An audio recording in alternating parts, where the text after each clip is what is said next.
Hi all, this is Allmighty and welcome to this video. So today I decided to keep it short, so I chose one other opening miniature to show you.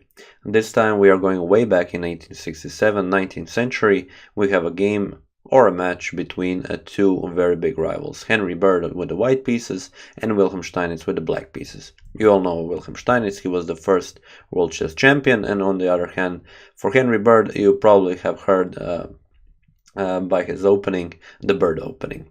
So yeah, let me just show you the game. We have e4, e5, knight to f3, knight to c6, and bishop to b5 going into the Ruy Lopez. So pretty standard stuff even for the 19th century. And here Steinitz responds with knight to f6, which is the Berlin defense. A very popular opening even today. So 1867, 2018, Berlin defense still keeping it strong.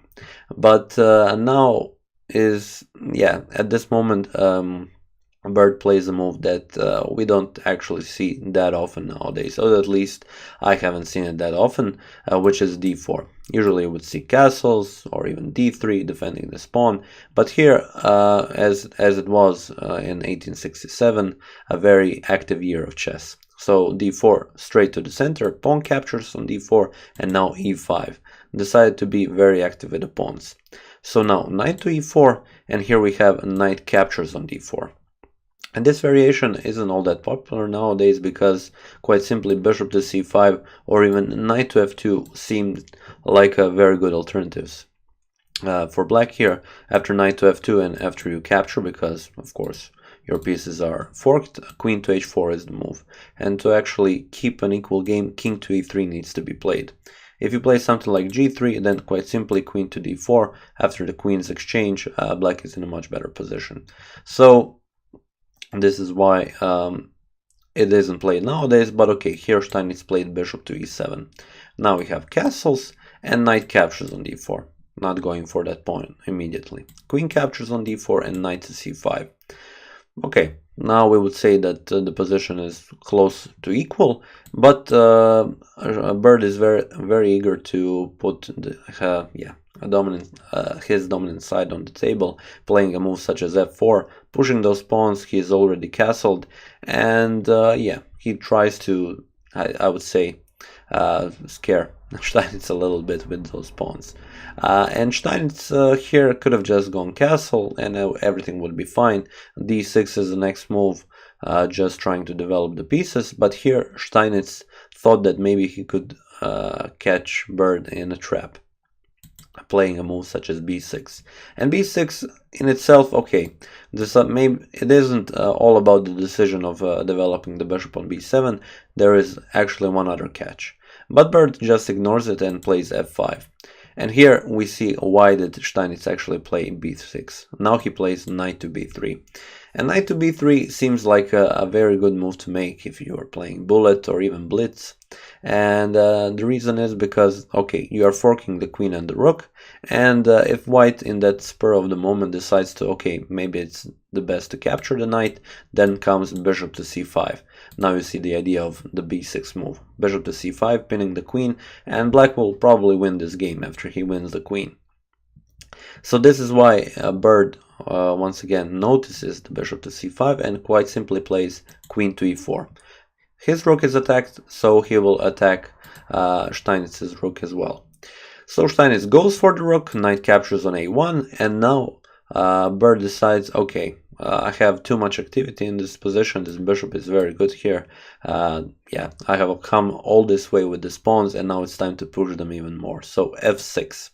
And f6, okay, it's a very dangerous move, of course, and here what you probably most of the people would do, and it is the best move, is bishop to c5, moving the bishop out of the way and doing it with tempo. King to h1 now, and here Steinitz thought, okay, my problems are solved, and the one thing that I can do is now just move the rook, and I'm up a rook. So rook to b8 was played, and in this position actually Bird delivers the final blow. I was really amazed when I saw this move. It isn't actually the most precise move in the position, but it is the move that finishes the game. e6. In this position, Steinitz did resign the game, and Yeah, I would just leave you for a second there to gloss over this beautiful position. The main reason for this is actually that whatever you do, if you make an active move like capturing the pawn, then you lose immediately.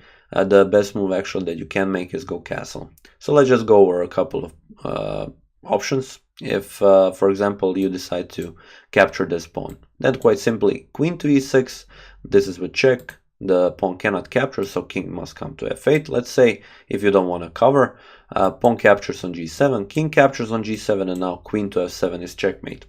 So this is one variation. If you capture, for example, this pawn, then you can even play something like pawn captures on d7 with check, king comes to f8, bishop to h6, king to g8, and queen to g4 is checkmate. If, for example, you capture with the queen, then you can even go pawn captures here, if king to f8, and this is checkmate, and if king to d8, once again, this is check, and this is checkmate, after you promote to a queen. So all of these pawn captures, whatever you do, and essentially leads to a checkmate. So the best thing you can do is go castle, and now you continue just with the pawn push e7, and this is just beautiful. You don't even have to hurry to capture this rook. After queen comes to e8, you can even play bishop to d3, threaten checkmate, and after g6 you can even play something like bishop to h6, followed by queen to h4, capturing the rook because there is no hurry to capture the rook. The rook isn't going anywhere, and this position is just beautiful for white.